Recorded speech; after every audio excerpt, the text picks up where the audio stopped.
Hi, my name is Robin Simsa, CEO and co-founder of the Austrian company Revo Foods, and I beat the often path by making food production creative again with 3D food printing. Robin Simsa is the CEO of Revo Foods, the first company to sell 3D printed vegan salmon filets already available all over Europe. They're making 100% plant-based seafood to reduce overfishing and relieve pressure on our marine ecosystem. Robin himself has a PhD in biotech from the University of Gothenburg and Tufts University, and he was also nominated to Forbes 30 Under 30. 3D printing food is one of those exciting or terrifying ideas depending on your perspective, especially if "it's people" is still ringing through your brain and you're worried about a soylent green future. However, I see technologies like this as a necessary step towards our evolution as a species, which is why I'm so excited about this episode. And I'm not the only one. Investors have already poured up to $400 million into alternative seafood startups in recent years, including over $7 million into Revo Foods. So here right now is Robin Simsa. I'm Ross Palmer, and this is Beat the Often Path. Okay, well, welcome to the show, Robin. It's a pleasure to have you here. So, one thing we have learned about society in general, 3D printing is the answer to all of our problems, yes or no? No, it's not, but it Are you can sure? make food more interesting again. Okay, because housing, 3D printing, food, 3D printing, getting guns for free off of the dark web on the internet, 3D printing. Is there anything 3D printing can't do? Yes, produce very simple parts very cheap. So there are better ways to do that. Produce standard parts that you need by the millions. Like probably 3D printing will, never say never, but unlikely ever be the technique of choice to produce those. 3D printing is really to give you a flexibility and allow you to create parts that you couldn't create otherwise. I see. And how did you come up with the idea of doing 3D printing for food? I mean, this is something you've been studying for a very long time. It's a space that I'm very interested in, also in meat alternatives, which is a bit of a taboo subject depending on who you ask. So how did you get involved in this, and how did you think that 3D printing might be a solution for food?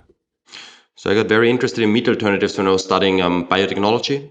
I had a master in this field, and then I decided to do a PhD in this meat alternative topic because it sounded like a golden bullet for me, that you can remove so many problems that we have right now in the agricultural system, because animal products, unfortunately, are one of the main source for all greenhouse gas emissions that come from the food that we eat. So it's just a really not efficient system that we use right now. And we only really do it because people like the taste. I mean, there's some nutritional arguments to be had for or against meat as well.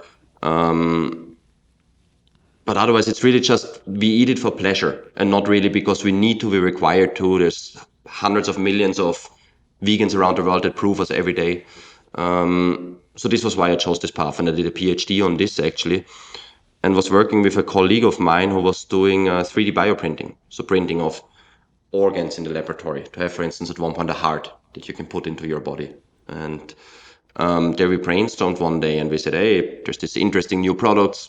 Beyond Meat just came out, or Impossible Foods, or things like this. And we're like, hey, that's great, but what are other products that are missing from the market yet?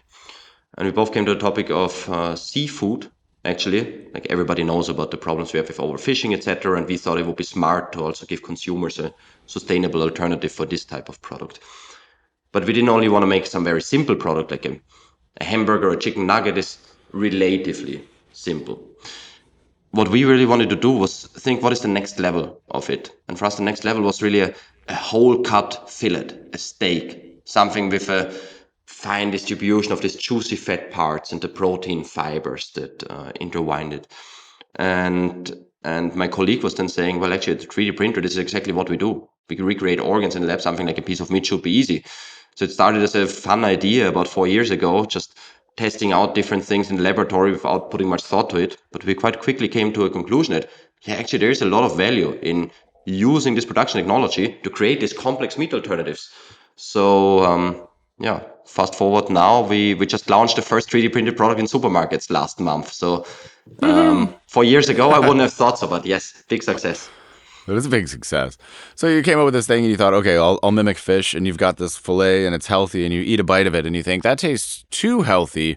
So then you sprinkle on some mercury, add a little bit of radiation poisoning to it, and then you have the perfect taste of real fish. Is that how it worked out? Some cholesterol also, yeah, of Right. course, Maybe microplastic, some all of these things. microplastics thrown in to give you that real authentic fish texture.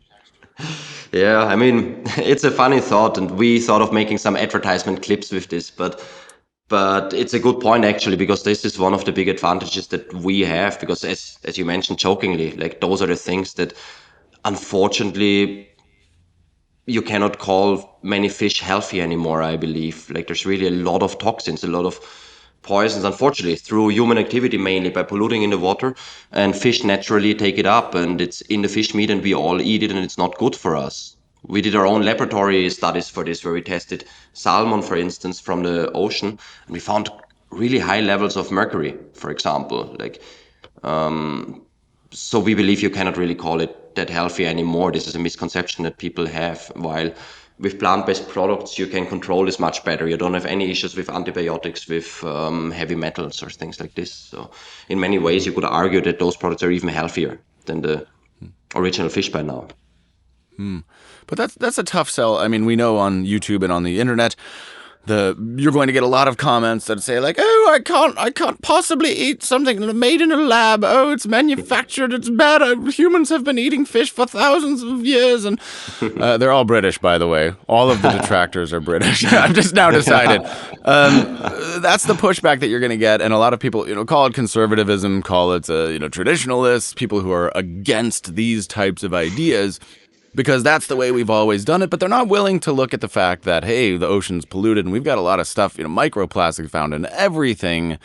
So there are sort of two camps. We must do things the way they've always been done because the way it's always been done is obviously better. And then there's the other camp that says, hey, folks, our world is changing and maybe we should change with the world as it changes. So what do you have to say, having done this for a few years, to the people who fundamentally disagree with the concept of lab-grown meat? In many ways, I would tell them they are right in some things also. We right now don't have compelling arguments for the most mainstream consumers. The products still taste different. This is true. Every meat alternative or milk alternative or whatnot, there's still a difference. And there is still a higher price to it. This is also true. So I think it's a task for us now, for food producers of these types of products, to work out these issues, to make the products better, make them tastier, all of this. And I mean, it's a very young industry. So of course it doesn't have the scale yet, or also the governmental support in terms of lower taxes, etc., that, for instance, the meat industry or the milk industry is enjoying. But scaling is possible. And then 100%, it is only logical that it must be way cheaper to produce meat-like products from plants than take them, I don't know, eat a cow by itself, because a cow needs way more feed, way more food for itself to grow 1 kilogram of muscle mass or 1 pound of muscle mass, for instance. Plant-based food will always be more efficient in that way because it's just very efficient in transferring nutrients and building up nutrients. Yeah. On the other hand, there's many people who just, I think they're afraid that their way of life is changing, that Right.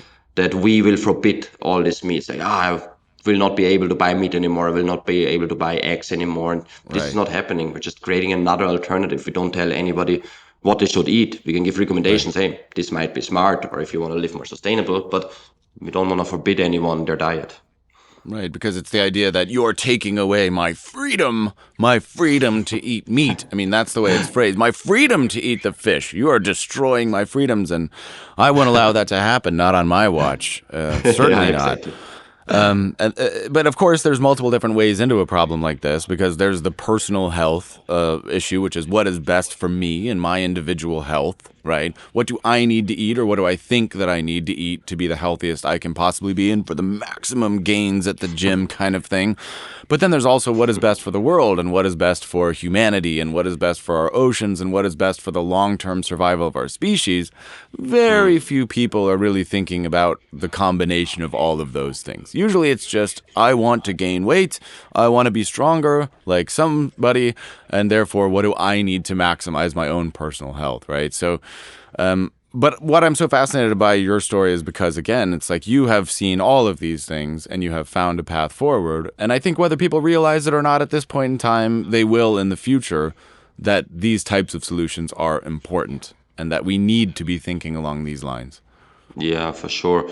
I feel often the communication has been in the past, like we try to take something away from people, and this sounds always unattractive. And I would Right. rather shift the conversation to we can add something instead. Like we can add great taste without all this negative pollutants, microplastic, whatever there is. We can have good tasting product without all this sustainability issues and stuff. And it can even taste better. You can have enhanced taste. You can have, I don't know, more nutrients, more vitamins, all of this. So we can really add something instead of taking something away. I would hope that the conversation shifts to this a little bit more.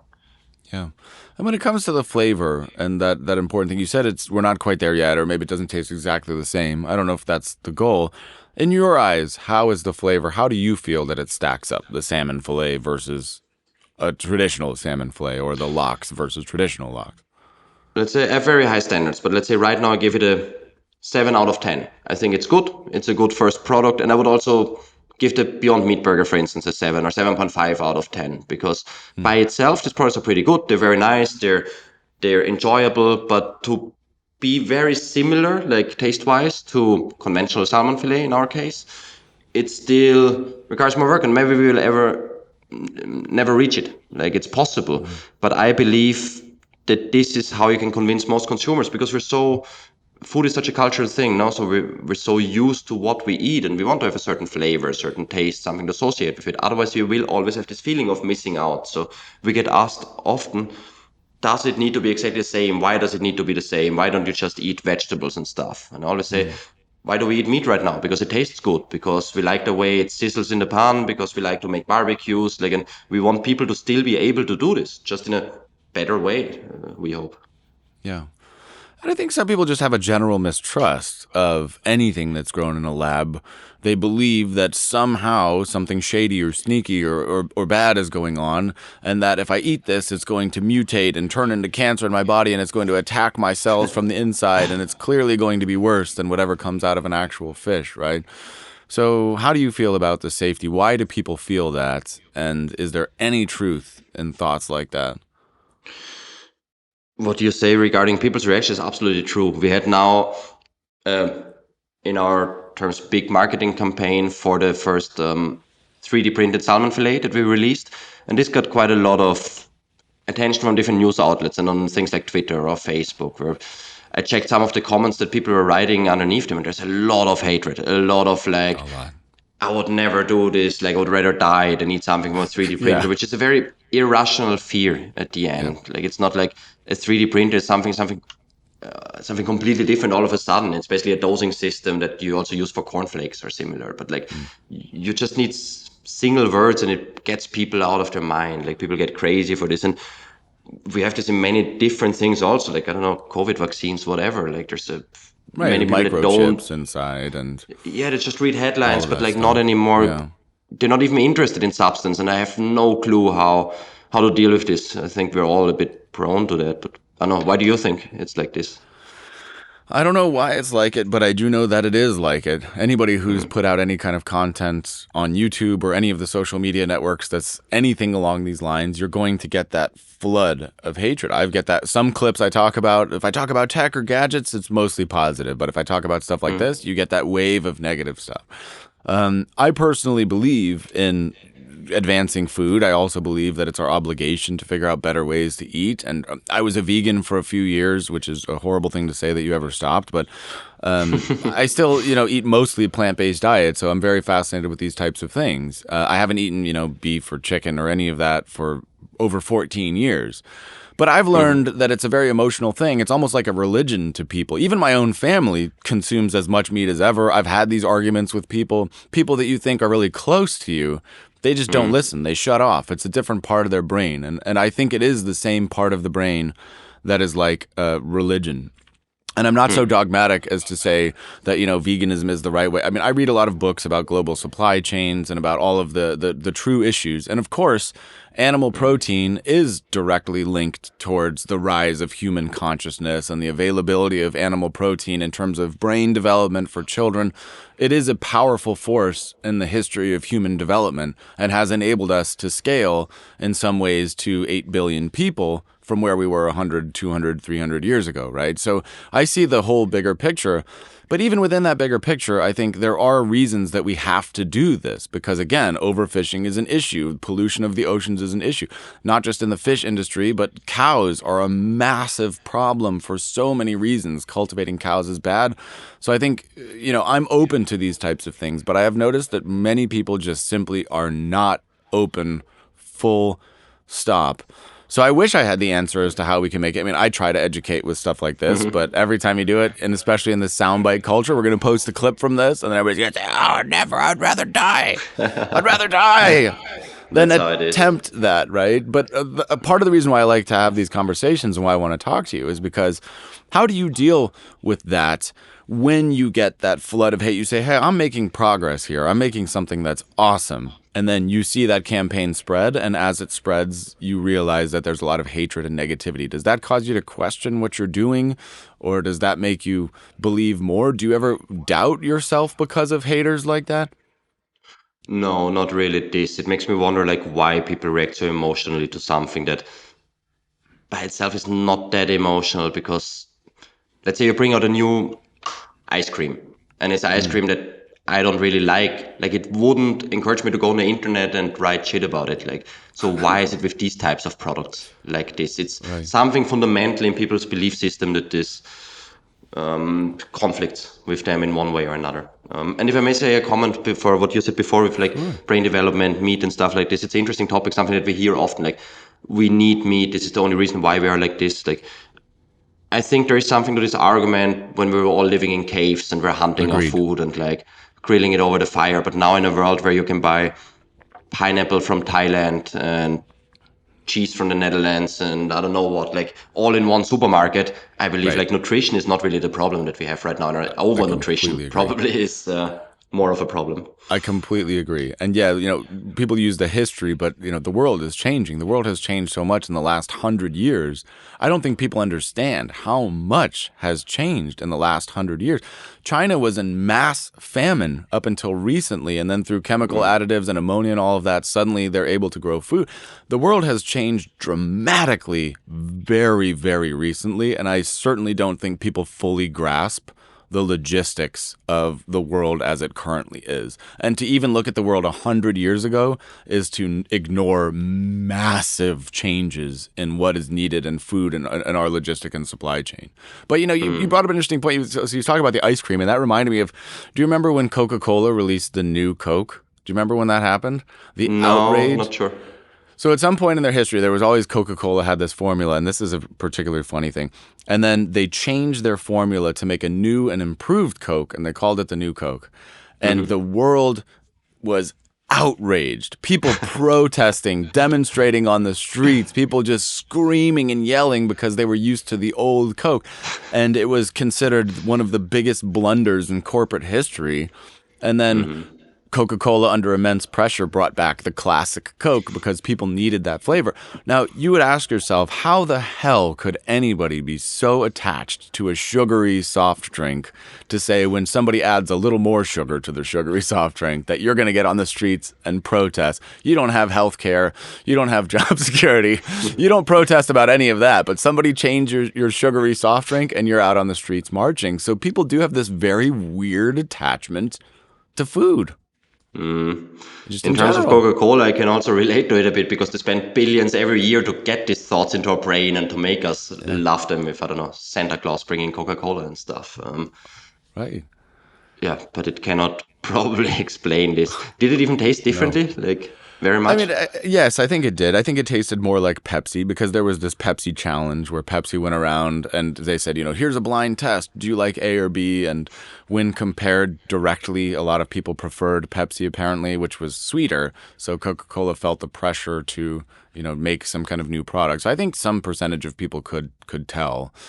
But of course, at the end of the day, it's sugar water. It's caffeinated Yeah. sugar water. Like, what's the but people are weird that way, and I think For yeah. we're so hard to rationally understand humans. For us, one thing that we notice is that people care a lot about names, for example. Okay. So we call our product Revo Salmon. Revo is our Mm, brand name, and Salmon it's what it should mm, resemble. People hate it, but hate it but from the bottom of their heart. It's not okay. salmon; it's a mashed pea bay protein with I don't know with water. Why don't you call it like that? Like it's nothing Yeah. like this. And we're actually getting sued right now from the Austrian state for calling the product like this, for confusing consumers. It's not a lot of money involved. This doesn't matter so much. It's more the Okay. principle. Yeah. And this is something that I found very difficult how to deal with it because many people they hate this idea. It's not salmon. Don't call it like this. On the other hand, right now how salmon is produced, the biggest producer in the world is Norway from aquaculture, and they add, for instance, a colorant to the fish feed to make the color nicer. They add Mm, synthetic omega-3 acids to give more nutritional content. Same for cows or chicken, like for any kind of animal product you eat right now, this is very yeah. far removed from how it originally was once 100 years ago. We have optimized the system so much, and we also Yeah. have additives in cows basically now to get vitamin B12 by their feed. So it's the same argument for me. People have this belief in their mind that there's this dreamy world out there where there's a farmer with 5 cows and he milks them every morning, and this is how you get your Yeah. milk. And this is very far from the very industrialized reality that we're having there. And but this doesn't seem to outrage people that much, which I think is Yeah. a good lobbying effort by this industry because Yes. Yes. And I think they're just not aware. People aren't aware, and that's also by choice. We live in a very compartmentalized society, or maybe not by choice, but by design. We live in a compartmentalized society where I have a vested interest in removing you from the realities of all of those things. And it's not just food. It's the realities of where your iPhone comes from, the realities of where the minerals for your Tesla come from, all of these realities that exist out there. Keeping you away from them keeps you happy. And if you see some of these things, you will be shocked. You'll be, and it may change your behavior. And that's the world that we live in. And it's hard for all of us to face the realities of where our food comes from, where our tech comes from, where anything in our society comes from. And I'm not saying that I'm perfect at it, but I think having these conversations is a way to learn a little bit more about it. I think it's good if you're aware of it because nobody's perfect, nobody's a saint, and nobody's asking that from anyone. Like Yeah, I take planes here and there. I don't know. I'm a sure. vegetarian. I'm not a vegan. Same. So, Yeah, but then also I'm aware that eating eggs is probably not the best. Like there's for the environment. Like there agree. would be Yeah. better things I could do, but I'm aware. I just don't understand when people pretend like this is the best thing you can do and it's the natural thing and this is how we should be doing things always, and are very much resistant against this idea that it should change. It's almost like back then when cigarettes, it was like, they're good for your lungs. And they had Right. advertisements with doctors and like everyone, smoking is good. Like everybody Right. that smokes knows that smoking is bad. It's not the issue. Nobody would defend it's healthy for you. But Mm, having this thought in your mind already changes a lot. Just like, it is bad, but I still do it because for right. whatever reason, but I'm aware of it, but not understanding, like thinking that it's actually good and it should always stay like this, then you can never initiate change, I believe. So this is a mindset that Mm. I hope can be changed over time with good communication. Yeah, and maybe it's just a very slow thing. Like 4 to 5 doctors agree menthol cigarettes are better. Yeah. Those commercials, right? And it took 50 years or maybe more, maybe 70 years before cigarettes became out of fashion. So the trouble of being on the cutting edge of the curve is that today you get the Twitter hatred. But in 30 years, when this stuff becomes more normal, nobody's going to come back to your Twitter or X or whatever it is, or WeChat feed, and then say, hey, you were right 30 years ago. That's not how the world works. So Nah. you probably are right, but it may be decades before the world catches up to your way of thinking. And but that is okay also. Like it is a very slow stepwise process. Let's take smoking for example. Yeah. In my home country of Austria, like I don't know, they first forbid it to smoke indoors in like bigger places. Then 5 years ago, they forbid it to smoke indoors in all the places. Now they even think about forbidding it in like outdoor sitting areas in restaurants. And it's like a slow but steady progress. And I think that's a good thing, probably. And even smokers probably would agree that, like, yeah, it's better not to smoke inside. Right. But it takes time. And if it happens within 1 year, then people would protest. But if it happens with enough distance, same for our products, I believe. If you can bring them to people, like to slowly integrate in their life. Not tomorrow we're going to forbid all beef. Yeah. And this is probably never what will happen, but to just give more choices. Yeah, do you like your, I don't know, now in many places it's pretty standard to ask, do you like your coffee with cow milk or with oat milk That's or true. whatever kind of Right. milk That's one alternatives? change. That's one Yeah, change that has and gone from a default to something else. True. yeah, exactly. And this is a gradual and unfortunately slow change, but it needs to happen. Just because it doesn't happen immediately doesn't mean it will never happen. This is why this is a long-term game. This is not a Yeah. quick software startup like, I don't know, Facebook that grows within 1 year to massive scale or something. No, No. like food and these things, they're very different, and they just require more time, I think, for people to also accept them and change. And So you've gotten, some criticism, obviously also some support from the community, but I imagine that you also got criticism from the vegan community for using the word salmon as well, because again, we're trying to get away from just criticism and support from all sides, let's say. But you also won some awards, like you got Forbes 30 under 30 in the DACH region. How do you pronounce that, by the way, the DACH region? we say Dach, yeah, but in the DACH, German-speaking area of Europe. DACH, which I think should be the gas region, Germany, Austria, and Switzerland. Gas, not DACH, not Deutschland, Austria, and what is it? What is it? Cooperation Helvetica. What is Switzerland's official name? It's the something For Helvetica, right? what? The CH in DACH. It's a Coalition Helvetica or something like that. No clue. Which I don't know. they loved the font of Helvetica so much that they made a coalition about it. It's a good font. It's a good font, but it's not that good. So when you get these types of awards, how do you feel? Does that feel validating? Does it matter to you to get recognized in that way? Yeah, sure, it's nice, but no, not in the sense that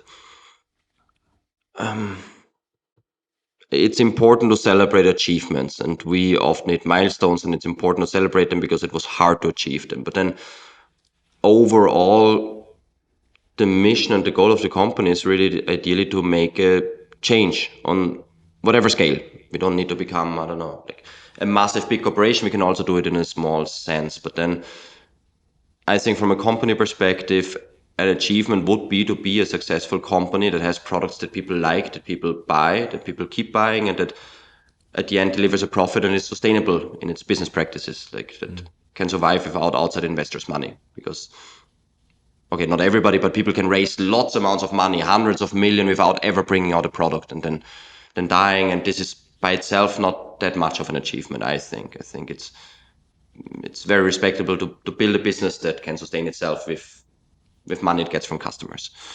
And then on the other hand, I think also inspiring people or shifting the industry mindset, because we have now just released the first ever 3D printed food product that was on supermarket shelves. So I was gonna say, yeah. this How did that meant happen? a lot to me, because I hope that for the whole industry, not for us or saying that we're so great, but that I hope it could inspire people and elicit a reaction and have other people think, hey, what else can you do with this technology? Can you rethink how food works? Can you rethink what kind of products you can produce with this technology? And I hope that we could inspire some people with this, and that's what gives most validation or motivation to me also. So, how did you end up on the supermarket shelves? Describe that journey, because again, this company's only been around for 3 years, right? Since 2020. So, was that a difficult process? Were people quick to see the value? How did that happen? So basically, we have first products on the supermarket for the last 2 years, but those are not 3D printed products. Those are seafood alternatives. And we went to the Austrian version of Shark Tank. That's what it's called in the US now. Yes. Is it called Yes. Dragon's Den, or what is it called? Just for Yes, the two fun of it. minutes, 2 million, it's called here. Oh, But nobody 2 gets 2 million. million. Okay, So nice. that's out of the question. And one of the biggest sponsors there is one of the biggest supermarket groups in Europe, actually, which is Rewe Group, is I think the second or third biggest in Europe, which was very nice for us, because Then they said, hey, we have a very interesting product, we give you shelf space. So this was the story of how we got into supermarkets, and now we're in supermarkets across Europe. We're in a bunch of countries, actually. And then this specific product, I mean, we developed a completely new technology and a new food formulation. Regarding the technology, we needed to build a new machine because this kind of 3D printing processes, they exist for small desktop machines, for things that you can put in your kitchen and then you can print chocolate for a gimmick or something like this. Yeah. For us, it was important to have a scalable and industrial process. Food safety, easy to clean, continuous process with large volumes of material. So we needed to really build new machines. We have a bunch of engineers and industrial designers, etc., and hired here. This was the one thing, and then also the product formulation itself, where we have a bunch of food technologists that looked into ideal ingredients. And this is also something that's very interesting, I believe, about this product, that it's consistent of mycoprotein, which is a relatively new protein source, but a very good one actually, because it has a complete amino acid profile. It has this juicy flavor taste, and it comes from a myco, or like a mushroom origin, basically, which in itself I think is pretty cool for many people. Yeah. Yeah, that is one of the most fascinating protein sources, no doubt about it. Which is, yeah, wow, what an interesting story. So, do you consider yourself an entrepreneur through and through, or is this something that didn't come naturally to you? Do you feel that you're an entrepreneur at your core? I do it right now because I need to, kind of. I'm the CEO, so I need to take care of business things. But I feel like a technologist. Like I have a PhD in biotechnology, and I like the science and technology behind it the most, I would say.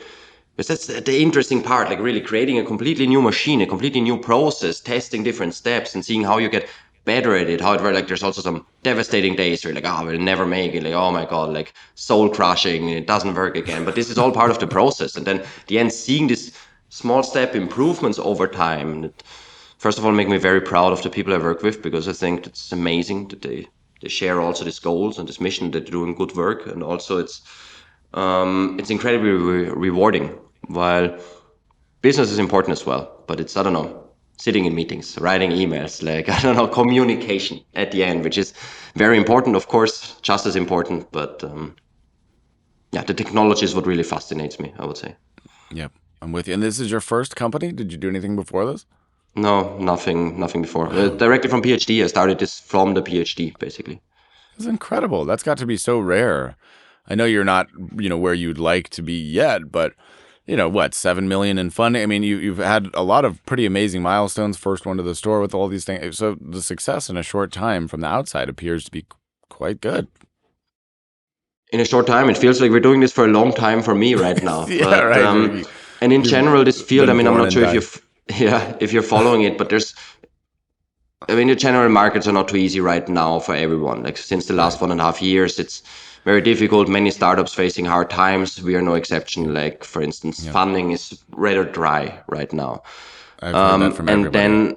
then in our case, especially with these meat alternatives, there's a bit of a, let's say there was an overhype before, maybe, where people thought this industry is like the software industry, where within a year or two you can have incredible performance and push out new products. And the thing is just the development of these technologies or these products.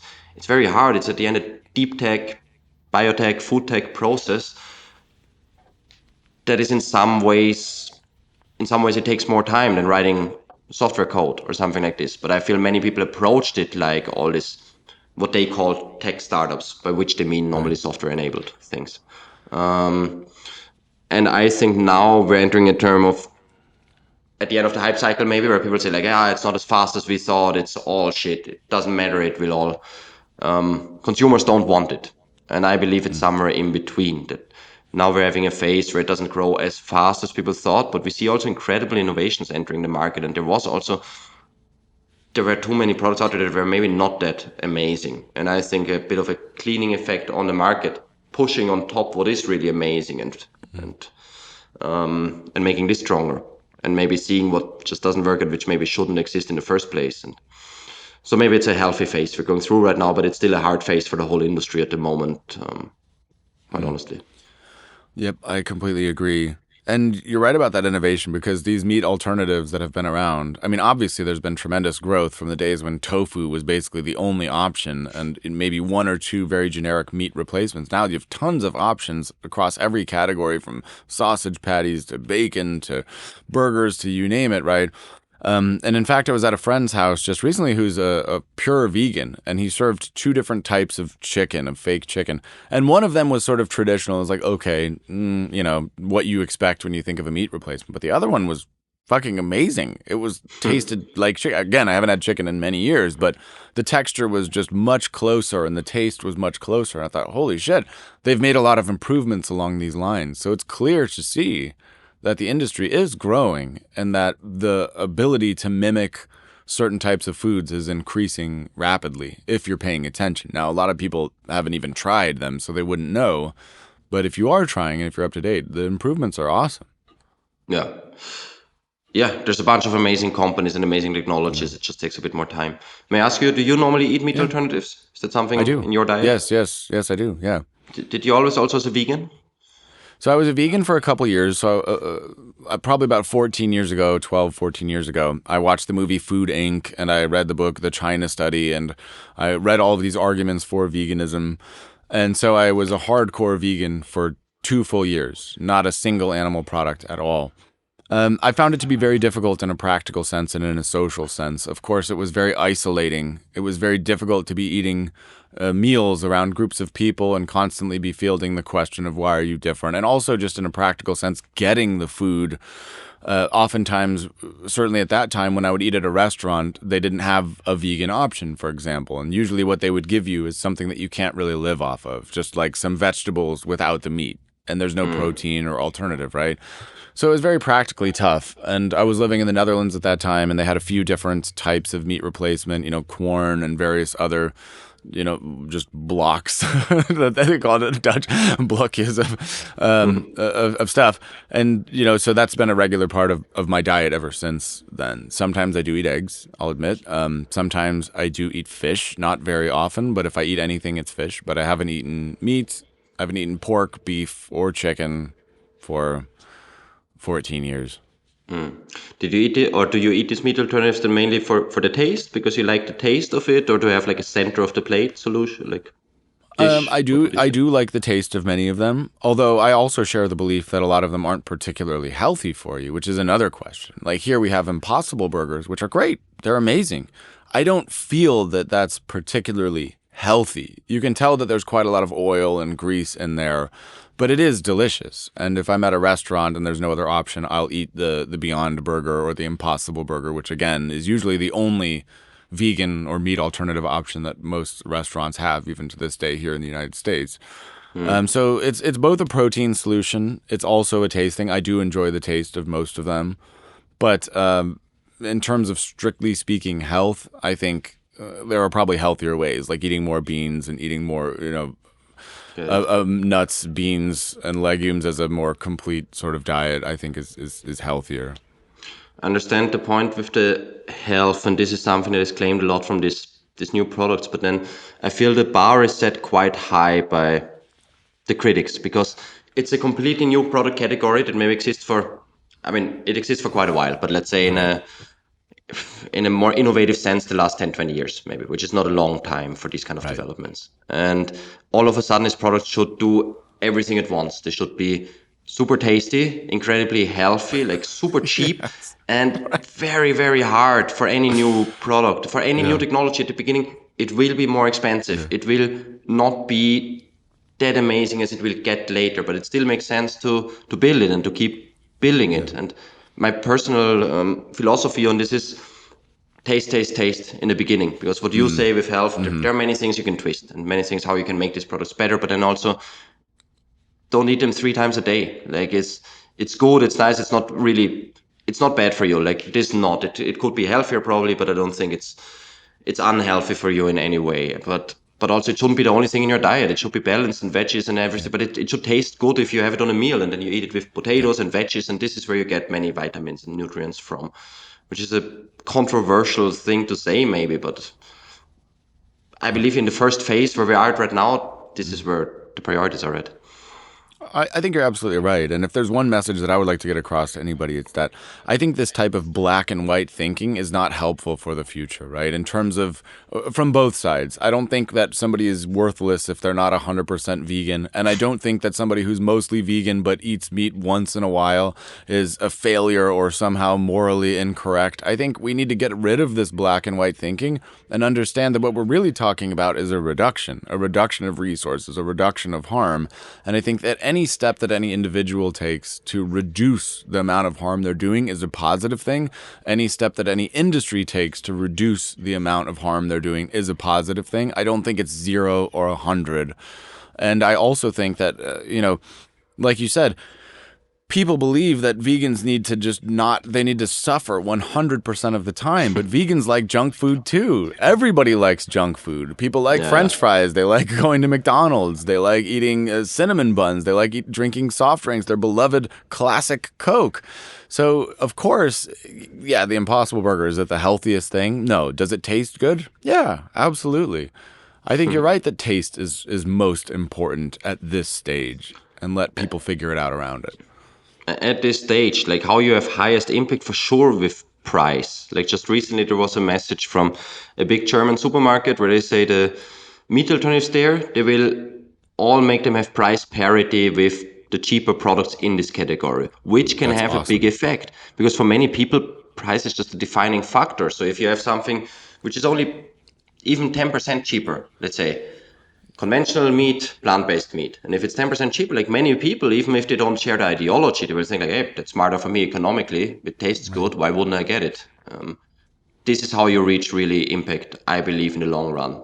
I may be wrong. That's Who beautiful. knows? No, I think you're absolutely right. And here, especially, that difference is even more pronounced in the United States. And again, it's like just because you believe in these ideas doesn't mean you believe that you think that they're perfect in their current form. Like we have work to do, obviously, on these lines. But I still think that it's important to be putting in this work. We have this store that's called Whole Foods that's now owned by Amazon.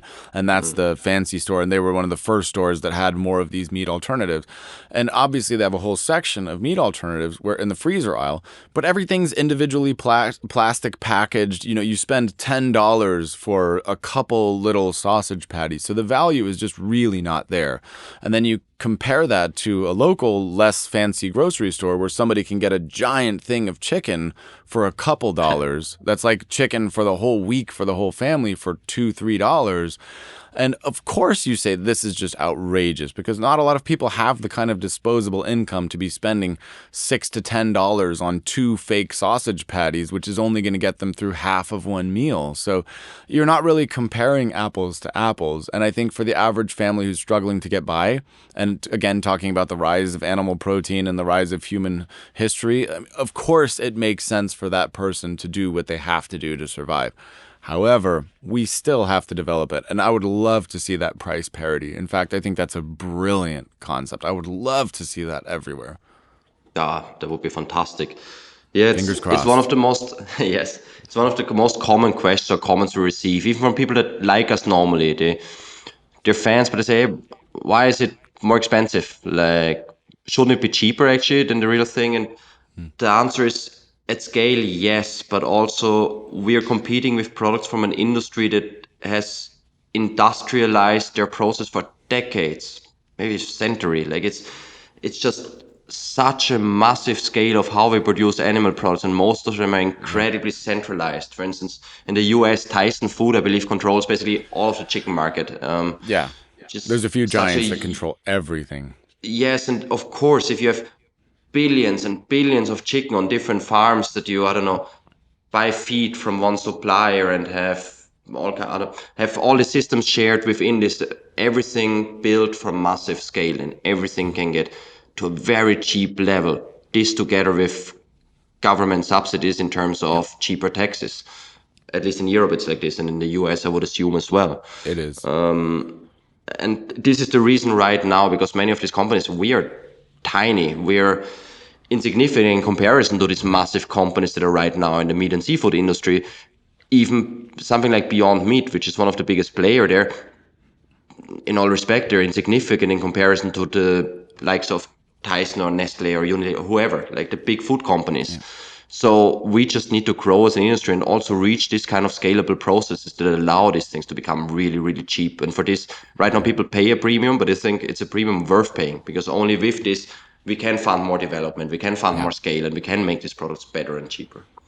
Yeah, I think you're right. And I think, that reminded me of something. I don't think people are generally aware of how many advancements in genetic engineering and all of that has gone into the meat industry. The meat industry itself has changed a tremendous amount. In fact, the size and type of chicken that used to be grown, I don't know if you've seen this, but chickens used to be small and agile little things, and they've genetically bred over generations these massive broiler chickens that can't even stand. They can't even support the weight of their own body on their legs. So the idea that this is some natural farm, like you said, that this is some occurring process that's been this way for hundreds of thousands of years, they have not seen a modern broiler chicken versus a traditional chicken that would have been around even 200 years ago. These things are so big, their legs snap under their weight, and they grow so fast. They grow in just a matter of weeks from hatchling to being delivered to the supermarket, which, and on the one hand, is an incredible technical achievement. If I'm able to separate and just say, the business side without thinking about ethics or any of that, what they have achieved in the meat industry is incredibly impressive. And again, feeding 8 billion people in any means at all is not easy, no matter how you slice it. However, I just don't think that development has to stop there. I think we should just keep going. It's not over. We're still going to keep evolving. Yes, I mean, impressive in its own terms, Yes. maybe. On the other hand, this is what In its bothers own me, terms. I think, most about this industry. This thing, like, we manipulate everything for scale and for making as optimized as possible, right? Yep. Making cars, making this and that, like having Yep. exactly, I don't know, a process that must be 0.2 seconds and not 0.3 seconds. And we have Yep. incredible scale there, but Yep. I completely dislike the idea of doing this to living things. Like Yes. plants, okay, but I was working with pigs during my master thesis. Like you cannot keep them alone because they get sad. Like I don't know, it's not even allowed by law. Like these are things like, do we want to optimize it by the second? How much feed they get? How much this and that? Like how to grow them even one day faster so you can slaughter them faster and bring the meat out far. Like it seems like a thing that we shouldn't optimize to this industrial scale and approach the same way we build cars. At least from my personal opinion. Yep. I completely agree. And, we're not even allowed to talk about that because you're not allowed to have that discussion, obviously, the ethics of, of treating or killing another animal. That's why we avoid it because, you're not even, there was a video that recently surfaced where, somebody was saying like, aha, got you, to a vegan who had a synthetic belt, and some farmer, this was an Australian video, was saying, yeah, but that synthetic belt used more carbon. Therefore, aha, gotcha, vegan. You're actually a loser and your viewpoint is fundamentally flawed. But it's like, okay, cool, more carbon, which is maybe debatable because cows use quite a lot of carbon. I'm not even sure about the facts on that, but let's assume this guy is right. They do. More carbon, completely ignoring this other thing that you're killing sentient things, and yes, like we're bred to be omnivores. I think that that's true. However, it's not nice mass slaughtering billions and trillions of living things if we don't have to, if we don't need to, but we're not allowed to say that. You don't want to have this argument. I don't think it's helpful for us a lot. But I Yeah. mean, you can put But the I agree question with you. out there, like not in a, how you say, moralistic sense, but just to discuss it, because many people understand the sense that it's not an ideal system right now for whatever reason, and this is something where you can find common grounds with people, I believe. And then also, what you say, we're built to be omnivores. I mean, maybe. On the other hand, with all our technical advancements, like we fly through the air with planes. I have internet on my phone when I walk out. I don't know how this works. Like we do all kinds of crazy things, and I think nutrition, like this is the least of our problems at this point in time, where how far we came with technical advancements in terms of food. Yeah. I'm completely with you, and that's why you're here. I think you're fighting the good fight, and I support you, and that's why I wanted to have you on the show, because I think it's important to show support for these types of ideas. And again, it may be decades before you're proven right. I hope that your business is successful and sustainable up until then. But I do think that all change comes from people like you taking that risk. And, especially when you're in a climate where you're not necessarily getting that support like the internet, or where you may be actively hated for your progress, I think that makes it all the more special. And that's why I wanted to have you here, to get another voice of support in your head. so that you can say, okay, this week at least one other person out there says, hey, this guy's doing something cool, because you are doing something cool. And don't let the world convince you otherwise. Not that they are, but that's why. Thanks very much. That's very nice of you to say. And yeah, I mean, keep the motivation up. Exactly right. Because it's like that Henry Ford thing. I read his biography many years ago, and everybody knows this. And he said if he asked people what they wanted, they would have told him a faster horse. Everybody knows that anecdote, right? So it's like people don't know that they want this, or they may think that they don't want it, but who knows what's going to happen to the world with climate change, with supply chains, whether people think they want it or not. They may need this technology in the next 10, 30, 40, 50 years. And if nobody was developing it, it wouldn't exist. So it's important that somebody out there is actually building this stuff. And that's where I come in. I'm like, let's go. Come on.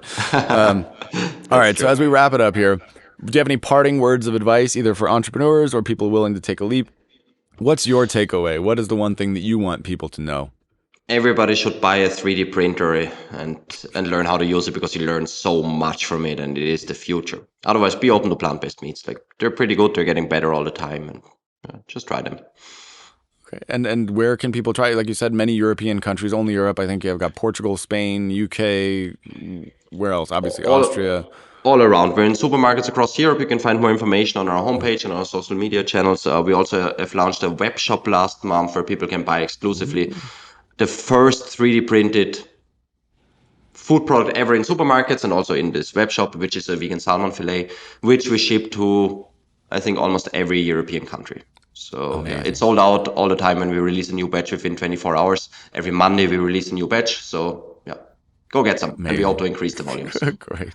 And that website is Revo Foods, revo-foods.com. Is that right? That's right. All right. And here right now, Robin Simsa, the CEO. Pleasure to have you, sir. I look forward to following your progress. And thanks very much for joining me. And with that, the official podcast is over.